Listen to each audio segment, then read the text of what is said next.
Hi everyone, I'm Silver Sims and in today's video I'm bringing you a truly authentic ancient market which I really hope you will enjoy. You might notice my voice sounds a bit strange. I was recently sick, which is also why there was no voiceover in my lakeside house speed build video. I could barely speak and my throat was really sore. Now a quick note about this video. The build starts a bit abruptly because unfortunately the recording software didn't save most of the footage. So only two segments of the market were preserved. I'll be showing you two market styles in detail, but I try to make the intro as detailed as possible to showcase all the different stands. I created a variety of market styles. The market itself is built on a slope with an ancient style building featuring classical columns at the top.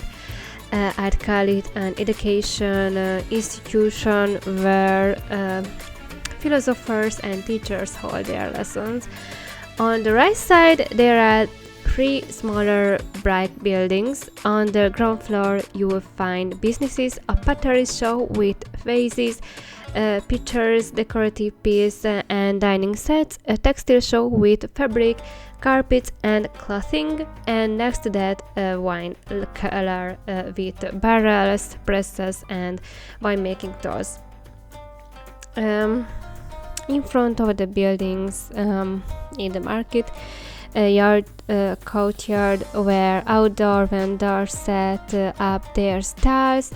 You'll find basket and woven goat sellers, fish and vegetables vendors, squash, bread and meat sellers, and stands with ancient Greek and Roman statues, bowls and decorations. There are also a wide variety of items on offer: scrolls, pillows, blankets, astronomical instruments, harps, musical instruments, flax, wool, silk, enamel, glaze, papyrus, parchment, cotton, aprons, French clothes, chitons, himantons, pablos, togas, tolas, ceramics, amphora, jugs, reeds, rush, troughs, twigs, palm leaves, and many others materials, objects, and tools.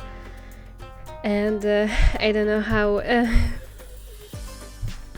to say these words. Sorry, my language. This marketplace is rich in imports and filled with historical flair.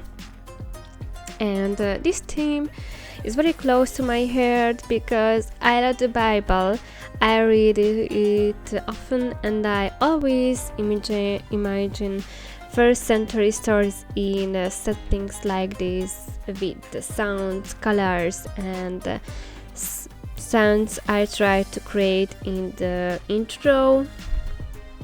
These stories are wonderful because they portray so many characters, some of whom I can really relate to, helping me understand different situations better. And one of my favorite characters is Hannah, who couldn't have children, a huge shame in the culture at the time. And her husband had another wife, Penina, which was accepted back then. But Penina could have children and constantly mocked and insulted Hannah for being childless. She was also jealous because she knew their husband loved Hannah more. Because of this suffering, Hannah cried a lot and was depressed, but she eventually asked a priest for help. Thankfully, God gave her a child, and she immediately decided him to God's service. I love this story because even though Hannah went through so much sadness and had no peace at home, she remained faithful to her husband and to God. When her child was finally born, she selflessly gave him back to God out of gratitude instead of using it to spite Penina. She was a kind and humble woman. Yes, so I think this story is so cute and beautiful.